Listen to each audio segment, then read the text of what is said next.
Olá, pessoal. Bom, eu criei um canal aqui no nosso Teams para a gente poder, canal de vídeos, né? Para a gente poder discutir as unidades. E aí, para cada unidade, criar uma espécie de um videozinho, né? Onde a gente pode fazer aí um apanhado geral sobre o conteúdo da unidade. Bom, como esse é o primeiro vídeo, acho que vale a pena dar uma revisada geral sobre os nossos objetivos, né, e de que maneira a disciplina está organizada do ponto de vista de conteúdo, né? Você entrando aqui no Blackboard, você vai encontrar, bom, você vai encontrar esse menu, né? Então, eu já vi que boa parte da turma já entrou, já começou, inclusive, a fazer as unidades, mas para quem não teve ainda, você vai encontrar o conteúdo aqui no módulo 1. Bom, então, nesse módulo 1, você vai encontrar as unidades, né? Cada unidade, ela resume aí uma parte do conteúdo. Tem uma parte de conteúdo e, particularmente, as unidades vão servir também como composição da nota. Para cada unidade, você vai ter um ponto para compor a VP1, né? São 3 unidades valendo ponto e mais um projetinho aqui no final, somando, você vai ter 4 pontos. Aí, no dia marcado, já está aqui no nosso calendário, dia 13 de março, a gente tem uma avaliação, né? Você tem um dia inteiro para fazer, essa avaliação vai valer os outros 6 pontos da sua nota. Certo? Outra coisa, aqui em cada módulo, eu vou deixar um roteiro de estudo para avaliação daquele módulo. Então, para a VP1, por exemplo, deixei um roteiro de estudo, na verdade, são questões que, se você responder essas questões, eu acredito que você está preparado para fazer a avaliação. Né? Então, o roteiro já tá disponível, e aí a ideia é que cada unidade, a partir de cada unidade, você consiga responder algumas questões. Então, por exemplo, feita a unidade 1, você vai com certeza conseguir responder a primeira, a segunda e a terceira questões, né? Estudar a unidade 1. E assim por diante. Então, você vai mantendo aí as anotações sobre essas questões e no final, eu acredito que você vai estar bem preparado para a VP1. Eu volto já para esse roteiro, queria só dar uma passadinha geral aqui sobre o módulo 1. Bom, lembrando que, para quem está tendo a primeira experiência com o disciplina EAD, você nota que é uma metodologia bem diferente, né? É uma metodologia que em que, de certa forma, a gente inverte o papel, inverte aquela metodologia da sala de aula, em que o professor vai até a sala, expõe um conteúdo e você faz uma prova depois. Então, aqui você precisa estudar o conteúdo e o meu papel é mais orientar e discutir e tirar dúvidas. Então, esses vídeos, né, nesses vídeos que eu vou fazer sobre as unidades, a ideia é que você já tenha estudado a unidade e a gente está aqui para discutir, tentar enriquecer com a experiência do professor, né?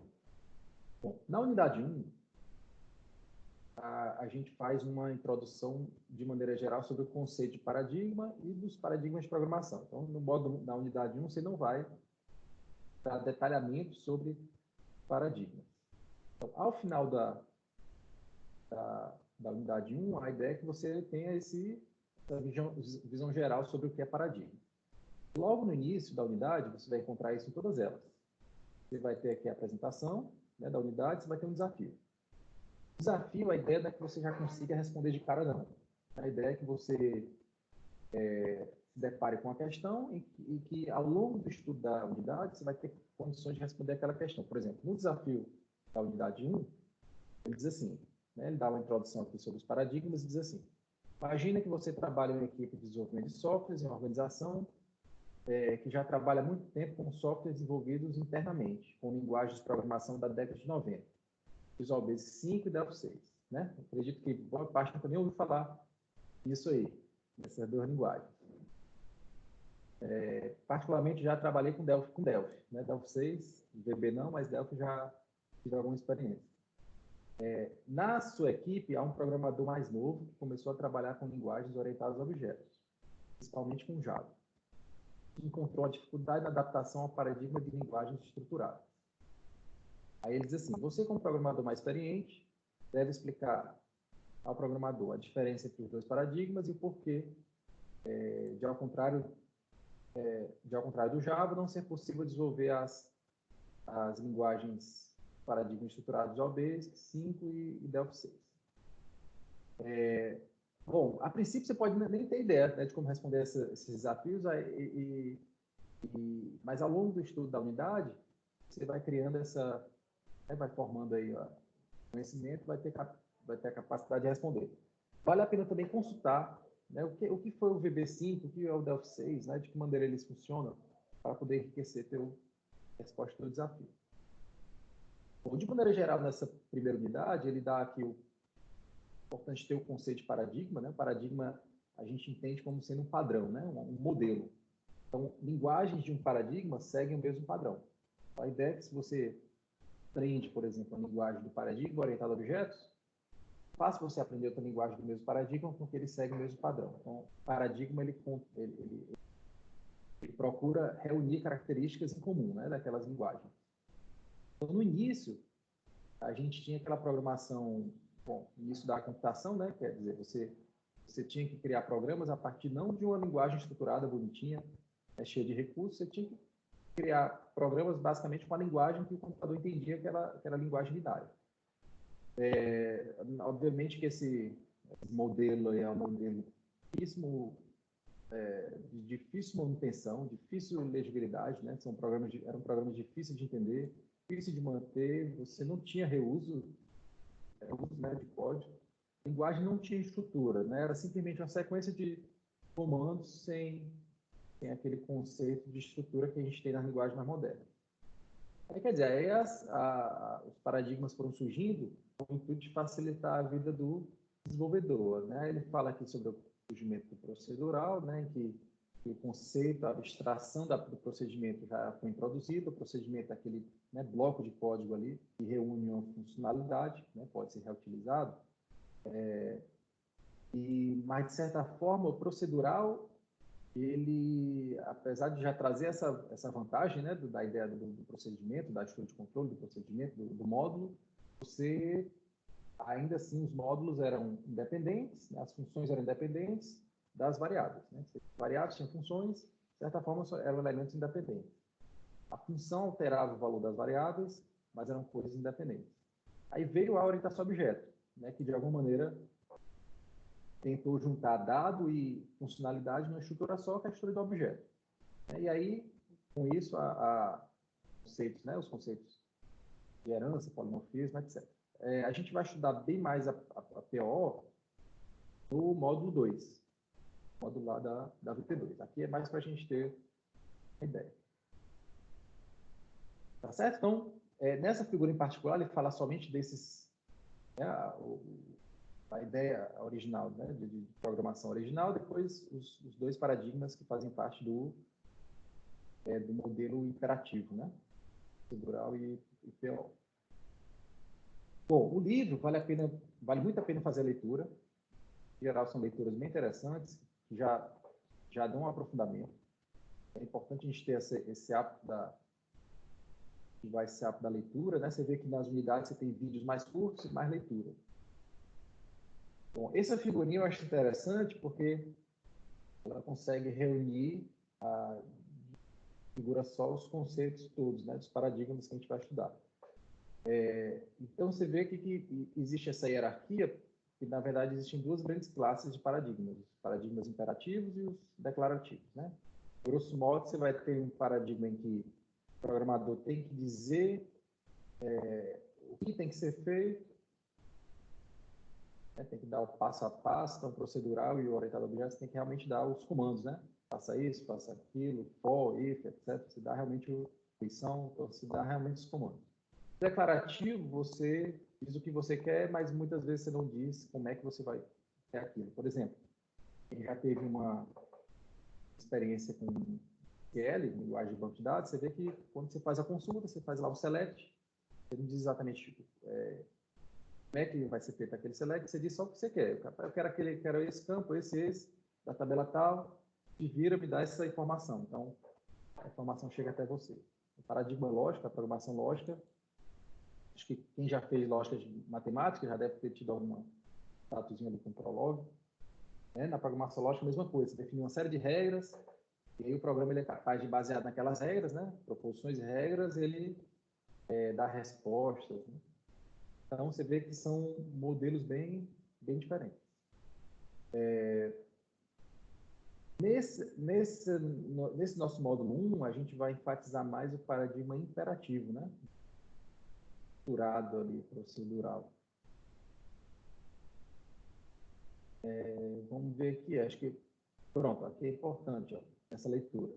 Que fala, faz um apanhado geral sobre o que é o paradigma imperativo, diz, né, no paradigma imperativo, você precisa realmente dizer no seu código, explicitamente, os comandos, faça isso, faça aquilo, e essas estruturas aqui são as estruturas principais de um paradigma imperativo, né? Então, o conceito de atribuição, né, você pegar um pedaço da memória e jogar diretamente o valor lá dentro, isso é bem imperativo, né? É bem coisa de paradigma imperativo. Declaração das variáveis, expressões, né, que você utiliza para calcular os valores.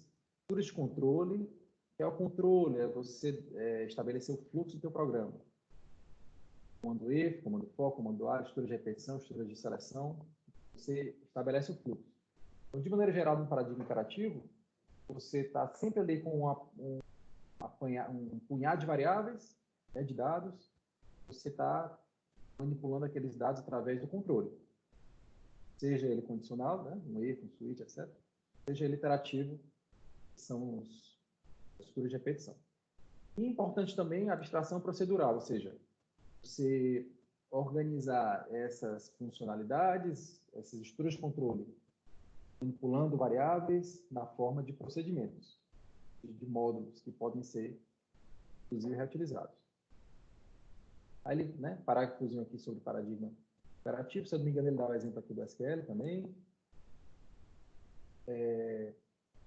Aí é isso. Aí ele fala um pouquinho sobre paradigma estruturado. Você vê que nessa unidade a ideia não é realmente aprofundada, né? Então é isso. Aí, no final, ele faz um videozinho, né? Um videozinho também falando resumo, né, da unidade. E aí os exercícios, de certa forma, ajudam a trabalhar o conteúdo. Voltando aqui para o roteiro, então, só para dar aqui uma geral sobre as questões, essas 3 primeiras questões, como eu falei, você já tem condições de responder, né? Então, qual é o conceito de paradigma? Aquele que eu falei no começo. Paradigma reúne a ideia de modelo, né? Modelo, padrão. Modelo de programação, quer dizer, a forma como se comporta aquela linguagem, paradigma daquela linguagem. Linguagens de um mesmo paradigma, a ideia é que forneçam os mesmos comportamentos, né? Linguagem orientada aos objetos, você vai ter lá o C#, você vai ter o Java, todas elas reúnem as mesmas características. Paradigma orientado a objetos. O que caracteriza paradigmas imperativos? Quais os 2 paradigmas imperativos que estudaremos? Né? Imperativo, né? Comentou também agora há pouco. No paradigma imperativo, os programas desse paradigma, você vê claramente que os comandos são dados explicitamente. Você vai fazer isso, você declara a variável, põe o valor dentro dela, faz uma interação para calcular alguma coisa em cima dessa variável e assim por diante. Você realmente diz o que você quer. E só para dar uma ideia dessa diferença, para um programador saber o que aquele pequeno trecho de código de um paradigma imperativo está fazendo, ele realmente tem que ler todo ele e tentar entender a lógica por trás, para entender, opa, esse código ele calculou a média aritmética dos números. No paradigma declarativo, não, você já explicitamente já diz o que você quer, né? Você faz lá, eu dei o exemplo lá do select, ou do prolog, né, que você utiliza regras. Então, no paradigma declarativo, a linguagem você diz, ó, quero que você me dê isso. Select, asterisco, from, tabela. Então, eu quero que você me dê os campos daquela tabela. No caso do prolog, você já diz, ó, você dá algumas regras e no final você faz perguntas. Então, baseado nas regras, você já sabe o que está querendo, né? Então, a estrutura, o programa é que vai se virar para responder as perguntas. No imperativo, ele diz assim, quais os 2 paradigmas imperativos? Imperativos, estruturado e orientado a objetos. Paradigmas declarativos, funcional e lógico, né? São os que vamos conhecer um pouco melhor. Vamos explorar um pouco mais o funcional. A razão disso é porque realmente o paradigma funcional a gente encontra ainda com mais frequência no mercado, né, do que lógico, então vale a pena estudar um pouquinho mais o paradigma funcional. As demais perguntas do roteiro aqui, você vai conseguir responder com as demais unidades.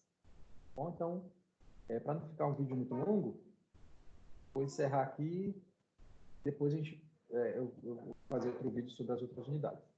Tá bom? Lembrando que é importante a participação de vocês. Eu criei esse canalzinho aqui no nosso Teams, como eu falei, só para os vídeos, né? E aí tem um canal geral onde a gente pode colocar os comentários. De repente, para que fique mais fácil encontrar os vídeos, vou deixar esse canal só com vídeo. Se você quiser fazer algum comentário mesmo, que seja sobre o vídeo, você pode fazer no canal geral, fazer perguntas. Enfim, a ideia é que a gente explore essa ferramenta e minimize a nossa distância, né? A gente não vai se encontrar aí presencialmente, mas a ideia é que a gente esteja presente aí através aí dos recursos virtuais, né? Beleza, pessoal. Então, pronto. Então, aguardo vocês aí no Teams para a gente discutir. Valeu, um abraço.